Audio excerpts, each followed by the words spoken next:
राधा वल्लभ श्री हरिवंश।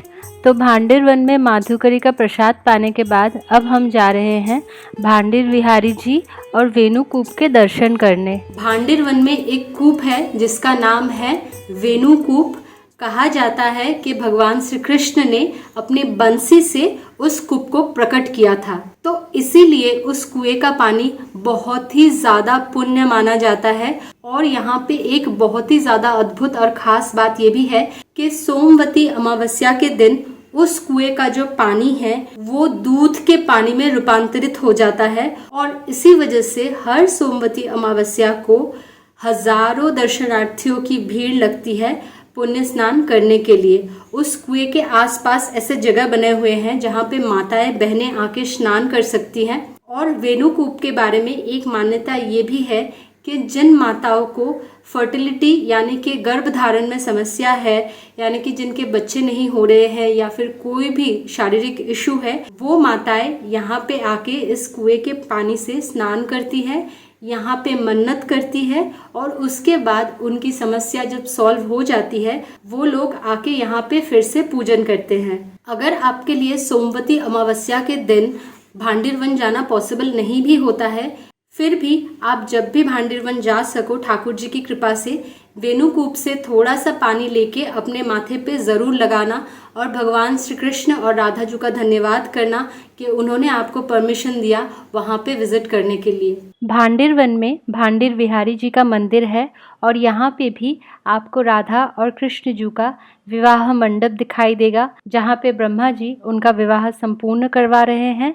और पास ही आपको दुर्वासा मुनि के भी मूर्तियों के अद्भुत सुंदर दर्शन होंगे। भांडिर विहारी जी के सुंदर दर्शन के बाद अभी हम जा रहे हैं वंशी भट्ट। और हाँ, मैं हमेशा ऐसे ही कहीं ना कहीं चप्पल छुपा देती हूँ जब भी मैं कहीं मंदिर या तीर्थ स्थान पर जाती हूँ। तो भांडिर वन हो गया, अभी वंशी भट्ट जाना है और लोग तो यहाँ से टोटो करके जा रहे हैं।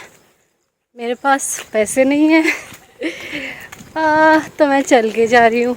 तो भांडिर वन के बाद मैं चलकर ही वंशी भट्ट तक गई थी। इस रास्ते से आया था, उस रास्ते से दूसरे मोड़ जाना पड़ेगा, उधर है वंशी भट्ट।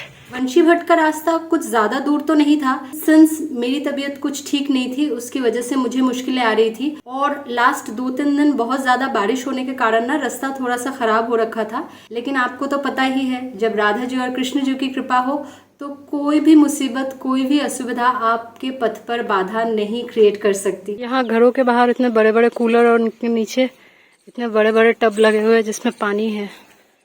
गर्मियों में तो यहाँ की हालत ख़राब हो जाती होगी, उसी के लिए यह व्यवस्था है।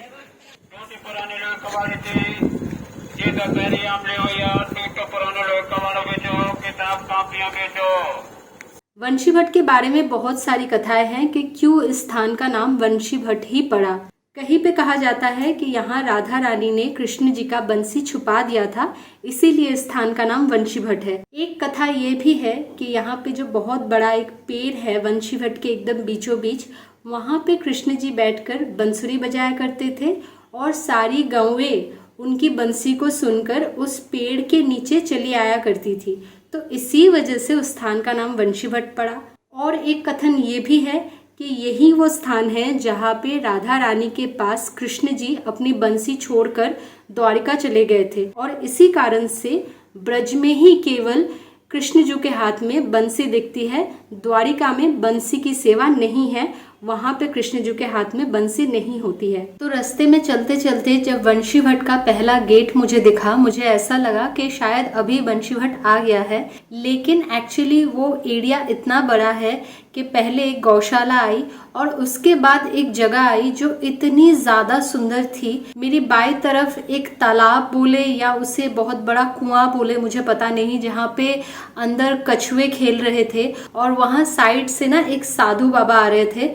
मुझे ऑनेस्टली तब ना थोड़ा कन्फ्यूजन हो रहा था कि वंशी भट्ट एक्चुअली में है किस तरफ और मुझे किस तरफ जाना चाहिए। तो थोड़ी सी तो हिचकिचाहट हो रही थी क्योंकि वृंदावन में कब कहाँ कौन से संत मिल जाए और उनसे ऐसे रैंडमली क्वेश्चन करना ठीक होगा या नहीं होगा। लेकिन फिर भी मैंने साहस जुटा के उनसे पूछा कि बाबा वंशी भट्ट किस तरफ है, और उन्होंने ही मुझे गाइड किया कि अभी आगे और थोड़ा चल के जाना है। और फिर थोड़ा चलने के बाद मैं वंशी भट्ट पहुँच गई। मुझे तो अभी तक सारी जगहों का इतना ज्ञान नहीं है, तो इसी वजह से उस तालाब वाले एरिया का एक्चुअल में क्या नाम है, क्या उस स्थान का अलग से कोई परिचय है, ये मुझे नहीं पता। लेकिन वो एरिया इतना सुंदर था, मैं सच बताऊं, मतलब थोड़े से समय के लिए मुझे ऐसा लग रहा था जैसे मैं किसी दूसरे दुनिया में आ गई हूँ। वो जगह इतनी शांत थी और पानी में ऐसे मुझे दिख रहा था उस तालाब के कि कछुए तैर रहे हैं और आसपास इतनी सारी हरियाली थी, पंछियों की आवाज़ मुझे सुनाई दे रही थी, मतलब बहुत बहुत सुंदर था। और इसके बाद मैं फाइनली वंशीभट पहुंची। वंशीभट के गेट से घुसते ही जो दाहिनी तरफ पहला मंदिर आपके सामने पड़ता है, वहां पे ना जिस वक्त मैं गई थी कोई पुरोहित नहीं थे और 3-4 औरतें, मुझे नहीं पता वो ब्रजवासी थी या बाहर से आई थी, वो लोग ना मंदिर में घुस के ठाकुर जी के हाथों से बांसुरिया ले रहे थे। तो मुझे देख के अजीब तो लगा कि ऐसे कैसे वो लोग मंदिर में घुस रहे हैं और बांसुरिया ले रहे हैं, और मुझे बहुत ज़्यादा हिचकिचाहट हो रही थी और मुझे ऐसा लग रहा था कि ये लोग सारी बांसुरियाँ ले रहे हैं, मुझे शायद बांसुरी नहीं मिलेगी, और मैं थोड़ी सी उदास भी थी। और वहाँ पे सामने ना ऐसा गोपी चंदन रखा हुआ था जो सारी औरतें ऐसे उठा के अपने माथे पे लगा रही थी, तो वो मैंने भी अपने माथे पे लगाई, लेकिन मैंने बांसुरी नहीं ली, मैं बस भगवान के फोटोज ले रही थी। इतने में ही एक पुरोहित आए और उन्होंने उन सारी औरतों को डांटा कि ऐसे कैसे आप मंदिर के अंदर घुस रहे हो, ऐसे कैसे बांसुरी ले रहे हो, किसी के आने का वेट तो करते।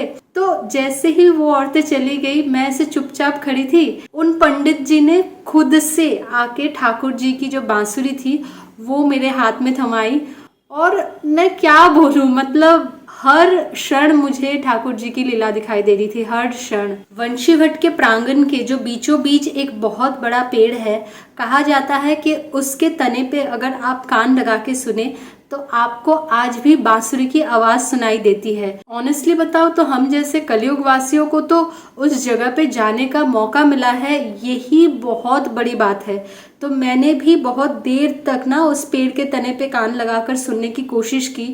मुझे क्या आवाज़ें आई, कौन सी वाइब्रेशंस आई, ये एक्चुअल में सुन के कोई फ़ायदा नहीं। जब आप खुद जाओगे और ख़ुद महसूस करोगे तब आपको समझ में आएगा कि कैसी आवाज़ें आती है और कैसी वाइब्रेशंस आते हैं उस पेड़ से। जब आप सारे दिन बाद थक कर अपने घर आते हो ना, सारे लोग आपसे बहुत सारे क्वेश्चंस करेंगे कि आज आपने क्या किया, कितना कमाया, कहाँ गए, किससे क्या बात हुई। लेकिन एकमात्र आपकी माँ होती है जो आपसे ये पूछती है कि बेटा तूने सारे दिन कुछ खाया है। क्योंकि मुझे पहले से पता था कि वंशीभट में वहाँ के जो साधु लोग हैं वो लोग भंडारा करवाते हैं और आप वहाँ जाके संपूर्ण निशुल्क प्रसाद पा सकते हो।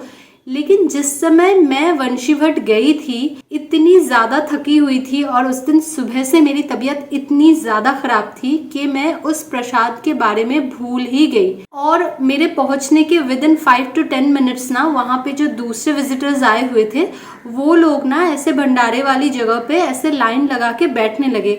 तो जैसे ही मैंने उनको देखा, मुझे ना अचानक से याद आया कि हाँ, वंशीभट में तो निशुल्क भंडारा चलता है, यहाँ पे प्रसादी दी जाती है भक्तों को।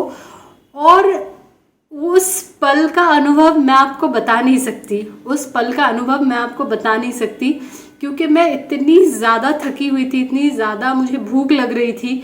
क्योंकि भांडेर वन में जो मैंने रोटी का टुकड़ा और छाछ पाया था ना, वो अभी तक हजम हो चुका था, और इतना दूर मैं चल के आई हूँ, धूप थी, तबीयत खराब थी, तो इन सब की वजह से ना मेरी हालत बहुत ज़्यादा ख़राब थी। मुझे तब सिर्फ सात्विक दाल चावल सब्जी यही चाहिए था। रोटी वगैरह अगर कुछ मुझे मिलता भी, मैं शायद नहीं खा पाती, नहीं हजम कर पाती।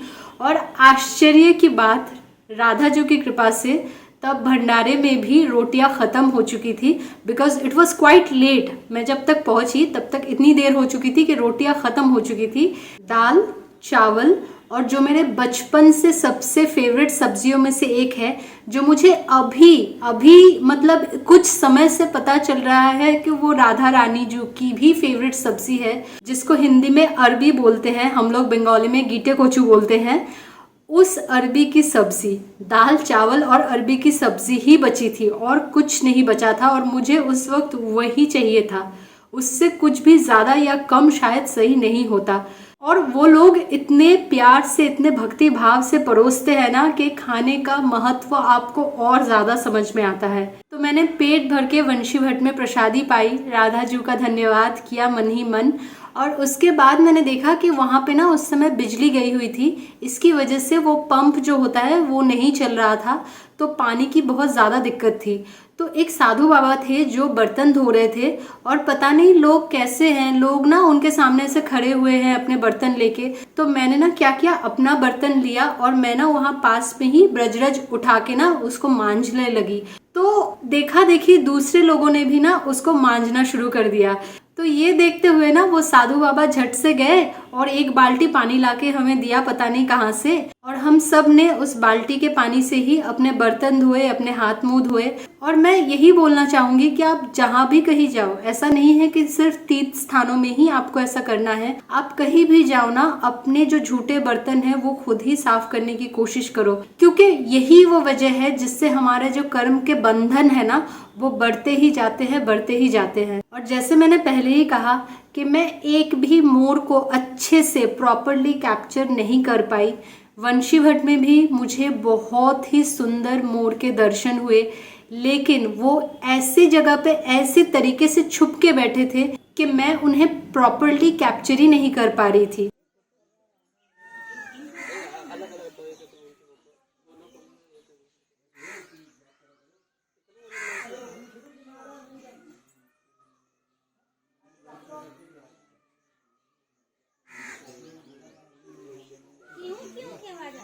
इसके बाद मैंने वंशी भट्ट में कुछ और समय बिताया, मंदिर के राधा और कृष्ण जी को झूला झुलाया।